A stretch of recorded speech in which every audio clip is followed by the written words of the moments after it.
शिवसेनेतून उबाटामधनं उमेदवारी जाहीर झाली.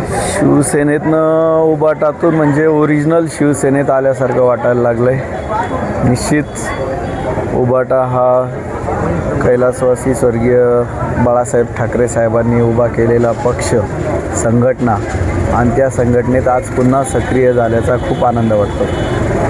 काय सांगाल आता जिल्हा परिषद तुम्ही दौरे करताय, विकासाबद्दल काय लोकांच्या मनामध्ये कुठेतरी समोर येत आहे की नाही, कुठंतरी अन्याय होतो आहे, आणि या अन्यायाला वाचा फोडण्यासाठी शिवसेना उद्धव बाळासाहेब ठाकरे पक्षाच्या वतीनं मला उमेदवारी दिली. त्याबद्दल लोकांमध्ये खूप आनंद आहे.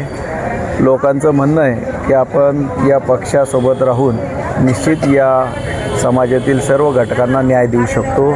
उद्धव बाळासाहेब ठाकरे साहेबांच्या नेतृत्वात या महाराष्ट्रात निश्चित पुन्हा एकदा भगवा फडकवण्यासाठी मला एक नव्याने चान्स मिळालेला आहे. सध्या आता कोणते प्रश्न असे वाटतात तुम्हाला की आता तुम्ही दौरे करताय? रस्त्याचा प्रश्न गंभीर आहे, पाण्याची समस्या आहे, याकडे कसं लक्ष? माझ्या या जिल्हा परिषद गटामध्ये रस्त्याचे थोडेफार प्रश्न, आता जी नवीन भाग आमच्याकडे जोडला गेलेला आहे, कोळंबी असेल, भारंबा असेल, भारंबा तांडा असेल, वाडी असेल, या भागातला रस्त्याचा प्रमुख प्रश्न आहे. आणि निश्चित हा प्रश्न आम्ही जसं निवडणूक संपली त्या प्रश्नामागे लागून त्या ठिकाणी रस्त्याच्या अडीअडचणी सोडवणार आहोत. निश्चित या भागात विजेची मोठी समस्या आहे. त्या विजेच्या समस्येसाठी आम्ही दिवसा वीज देण्यासाठी पूर्णपणे प्रयत्न करणार आहोत. त्यासाठी वेळ पडली तर आंदोलनंसुद्धा करणार आहोत.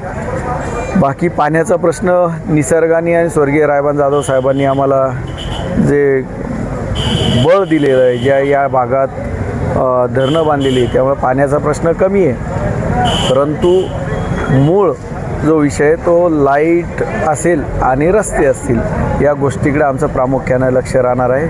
आज आम्ही बघतोय की आमच्या या जिल्हा परिषद गटामध्ये 2017पासून शिवसेनेचं वर्चस्व आहे, आणि शिवसेनेच्या वर्चस्वामध्ये आता आम्ही मशाल आम्हाला निशाणी आहे.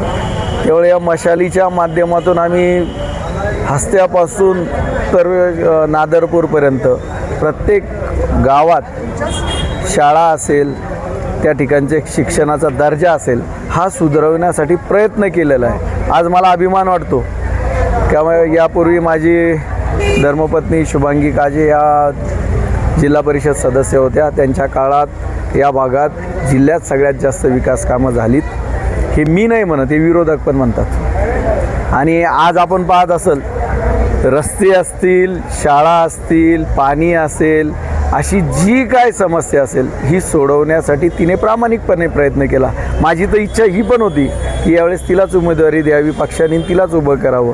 पण पक्षाचं म्हणणं होतं की कुठंतरी आपल्याला सर्वसाधारण जागा सुटलेली आहे, तर त्या जागेत मी स्वतः उभं राहावं आणि या ठिकाणी नेतृत्व करावं. त्यामुळं घरच्यांच्या आग्रहास्तर, बायकोच्या आग्रहास्तर खास करून मी स्वतः या निवडणुकीला उभा आहे. स्टँडिंग तुम्ही जिल्हा परिषद सदस्य होतात, म्हणजे मागे पक्षाने तर तुम्हाला तिकीट द्यायला पाहिजे होतं. स्टँडिंग जिल्हा परिषद सदस्य माझी बायको होती, 100% तिचा तो अधिकार होता. परंतु कसं असं, एखाद्याला आयतं ताट भेटलं की त्याला असं वाटतं सगळं माझंच आहे. मला चांगलं आठवतं, शिवसेना वाडीमध्ये आमच्या परिवाराने, माझ्या सहकाऱ्यांनी, सगळ्यांनी खूप मोलाचं काम केलं होतं. परंतु आपल्या पारिवारिक गोष्टीचा फायदा घेत वरच्या राजकारणात आपल्या वडिलांचा असेल, भावाचा असेल, यांचं प्रेशर वापरून काही मंडळींनी विधानसभेला उमेदवारी घेतली. त्यावेळेस नेमकी जी लाडकी बहीण योजना होती, ही योजना आम्ही तळागाळापर्यंत, घराघरापर्यंत नेली. मला सांगा वाटतं की त्या योजनेचा मी या विधानसभेचा अध्यक्ष होतो. मला प्रत्येक महिलेचा फॉर्म भरण्यापासून तर तिला लाभ देण्यापर्यंतचं पूर्ण काम मी केलं. त्यावेळेस या ज्या कोणी असतील, त्या महिलांकडे डोकूनही बघायला तयार नव्हते, आणि एक साधा सिंगल फॉर्मसुद्धा एखाद्या महिलेचा भरला नाही. पण महिलांच्या मतावरती आमदार झालेल्या लोकांना महिलांच्या समस्याची जाणीव नाही आहे. त्यामुळं अशा गोष्टी माझ्यासोबत काय ते सगळ्या दुनियेला कळतं आहे. आधी कोणासोबत, आधी कसं काय. मला चांगलं आठवतं 2016पर्यंत मी जिल्हा परिषद भारतीय जनता पार्टीकडनं काम करत होतो. त्यावेळेसही असंच माझं काम चांगलं बघून पक्षांनी सांगितलं होतं की बघ आपल्याला केतन गाजेंना उमेदवारी द्यायची आहे. पण त्यावेळेस मी त्यावेळेसचे तत्कालीन प्रदेशाध्यक्ष रावसाहेब दानवे पाटील यांना भेटलो. खुलताबादला मिटिंग होती आमची पक्षाची. मी त्यांना एकदाच म्हणलं, दादा मी निवडून येऊ शकतो. त्यांचं वाक्य होतं, सगळ्या निवडणुका निवडून येण्यासाठी लढायच्या नसतात म्हणतात, काही पडायसाठी पण लढायच्या असतात. यावरून आपण समजून घ्यायचं स्वार्थ राजकारण्यांपासून मी त्यावेळेस दूर झालो. त्यावेळेस मला उद्धव साहेबांनी शिवसेनेत प्रवेश दिला, शिवसेनेत उमेदवारी दिली माझ्या मिसेसला. माझी मिसेस चांगल्या मताने निवडून आली. मला असं वाटतं की पुन्हा मी उद्धव साहेबांकडूनच लढावं, त्यासाठी हे सगळं घडलं. त्यामुळं मला अभिमान आहे की मी मूळ घरी आलो आहे.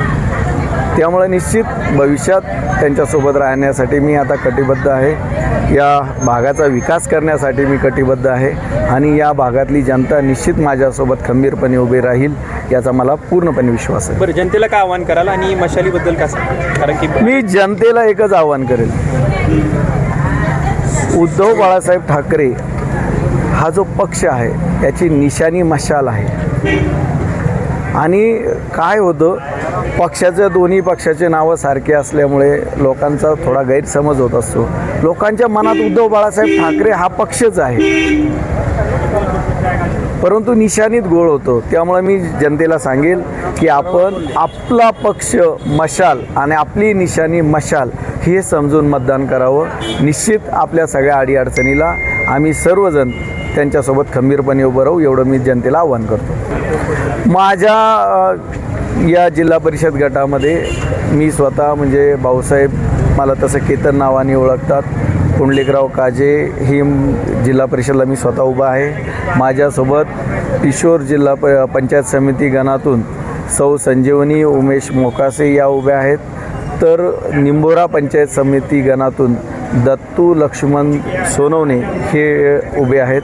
आम्ही 100% हे तिन्ही जागा खूप मताच्या फरकाने निवडून येणार आहोत. हे आपल्याला मी जनतेला सांगू इच्छितो. जनतेने आम्हाला सहकार्य करावं एवढीच जनतेकडून अपेक्षा करतो.